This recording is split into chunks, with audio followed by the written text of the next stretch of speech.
What's up, good people? Welcome back to another episode of Undrafted Views. We're here. We talk sports from the sidelines.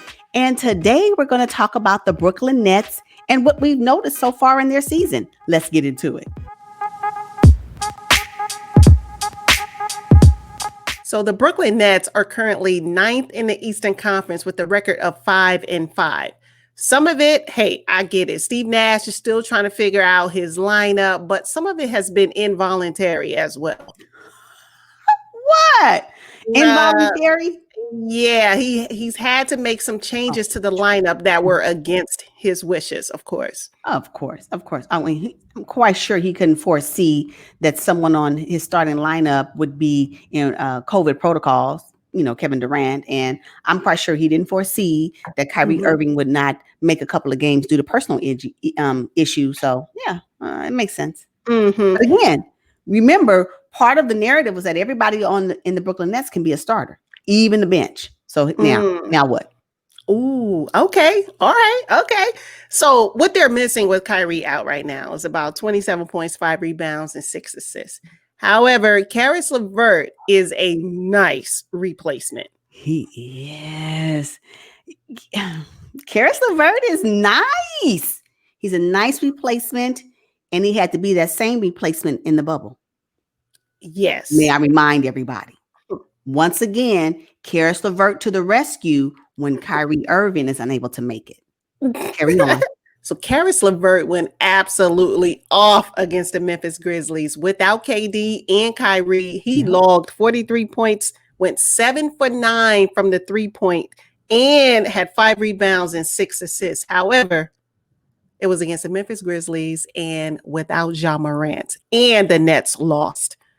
What is going on? Do you think Caris is, kind of sensing that he has to do all of this in order for the Nets to be successful? Is the ship sinking?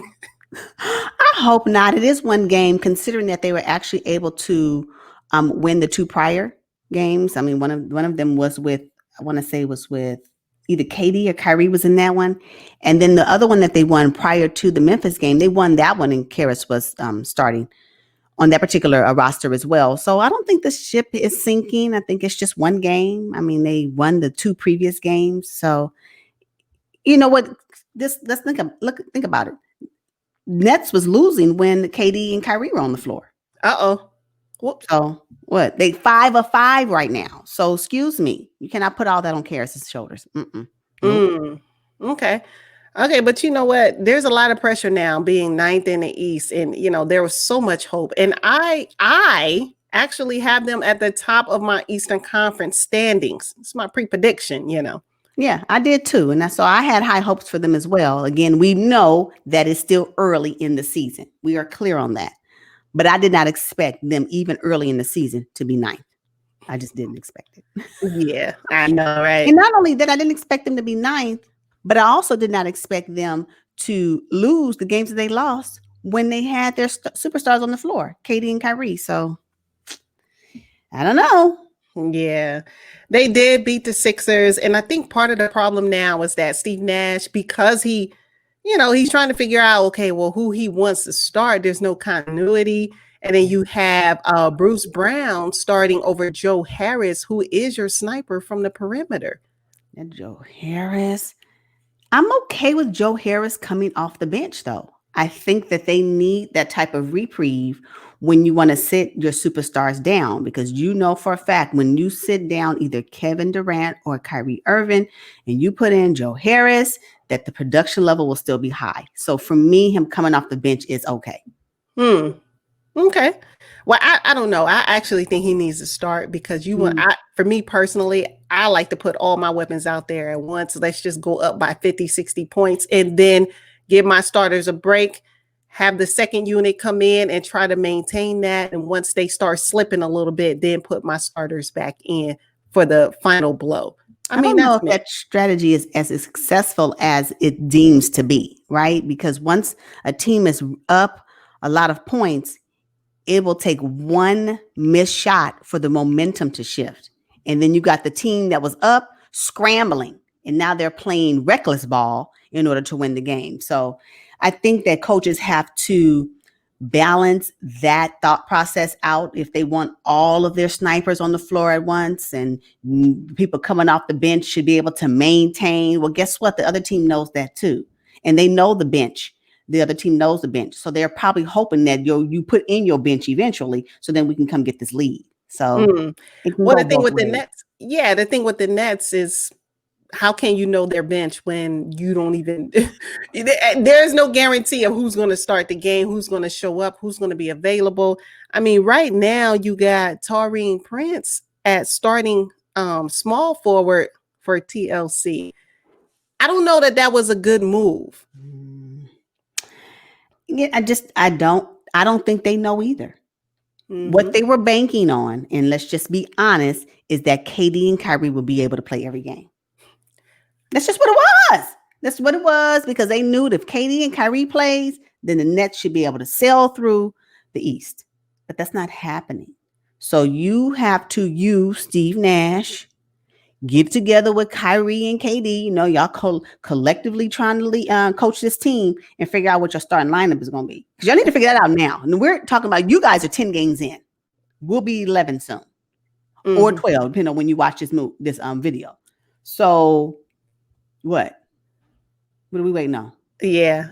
He better hurry up, because I'm telling you one thing. Now, when Kevin Durant returns and Jeff Green goes back to the bench, now we have to go back into this whole acclimation phase. Yes. With KD, you know, if Kyrie is not back and KD is the only superstar, yes, now players are going to be hemming and hawing like, okay, well, maybe I need to pass to KD because, you know, no one's going to be aggressive and try to get their own. And it's going to be a lopsided performance. I don't like it. I don't like it. And that inconsistency will be the detriment of the Brooklyn Nets long term.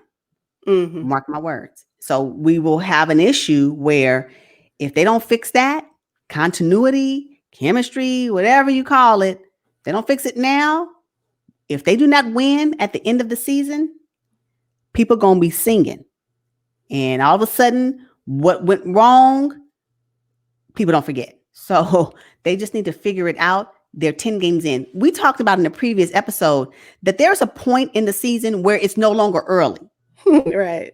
We're at that point right now for the Brooklyn Nets. It's no longer early in the season for them.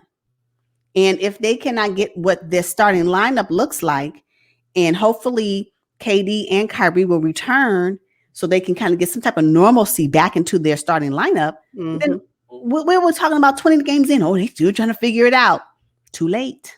Yeah. You know, one thing I like that Nash did was he sent DeAndre Jordan to the bench and he decided to start Jared Allen, who played phenomenal in the bubble and who's playing really well this season. I mean, come on. He averaged 10 points, 2 blocks, and 11 rebounds versus DeAndre Jordan's 4 points, 1 assist, and 6 rebounds.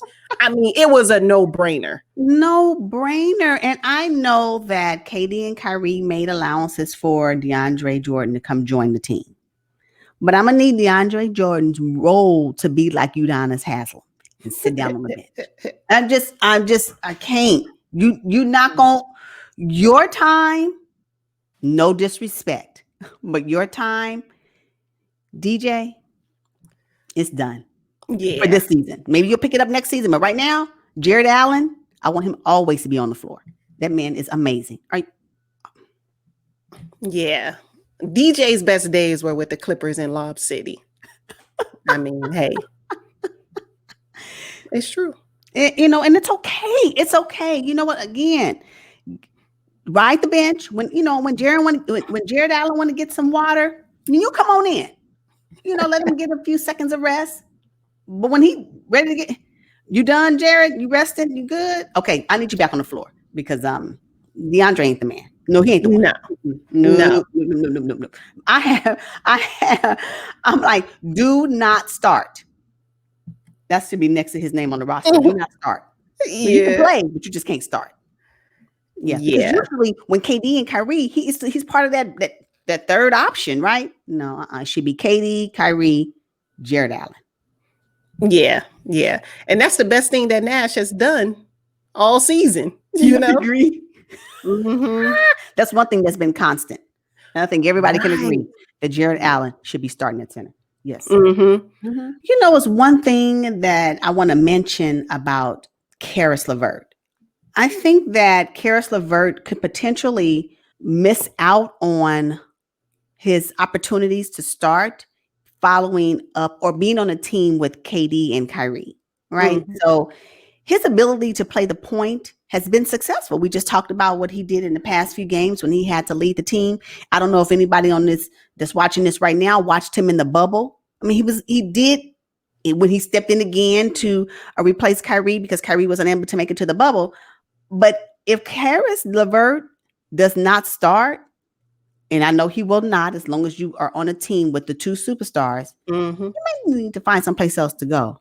What I'm Yeah. saying is there's no way that you can have that young talent on your team and not be useful because I don't know if he is able to find his footing when he comes off the bench Mm-hmm. or the pockets of time that he's actually in the game to reprieve Kevin Durant. I mean, sorry, Kyrie Irving. So I hate to see young talent be suppressed, not by anyone's fault. I mean, come on, you're on a team with superstars. They are supposed to start. I get that.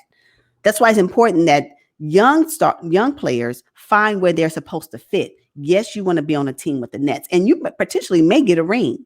But if you're not careful, you will always be on the bench behind superstars, and you'll never get your chance to shine if that's what you want to do. So Mm-hmm. Yeah, I I don't have to want to agree. see his talent go to waste. I don't want him to end up like Kuz. Hey, given the opportunity, Karras has proven time and time again that he can handle it. So I'd like to see him, play a more prominent role too, and see what happens.